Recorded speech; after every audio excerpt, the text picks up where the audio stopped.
When I was a kid, the disaster we worried about most was a nuclear war. That's why we had a barrel like this down in our basement, filled with cans of food and water. When the nuclear attack came, we were supposed to go downstairs, hunker down, and eat out of that barrel.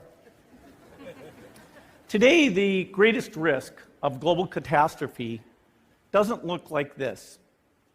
Instead, it looks like this. If anything kills over 10 million people in the next few decades, it's most likely to be a highly infectious virus rather than a war. Not missiles, but microbes. Now, part of the reason for this is that we have invested a huge amount in nuclear deterrence, but we've actually invested very little in a system to stop an epidemic. We're not ready for the next epidemic. Now, in the movies, it's quite different. There's a group of handsome epidemiologists ready to go. They move in, they save the day, but that's just pure Hollywood. The failure to prepare could allow the next epidemic to be dramatically more devastating than Ebola. It didn't get into many urban areas, and that was just luck. If it had gotten into a lot more urban areas, the case numbers would have been much larger. So next time, we might not be so lucky. You can have a virus where people feel well enough while they're infectious that they get on a plane or they go to a market. The source of the virus could be a natural epidemic like Ebola, or it could be bioterrorism. And so there are things that would literally make things 1,000 times worse.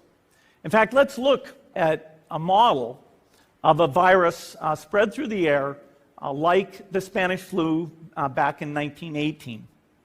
So here's what would happen. It would spread throughout the world very, very quickly. And you can see there's over 30 million people die from that epidemic.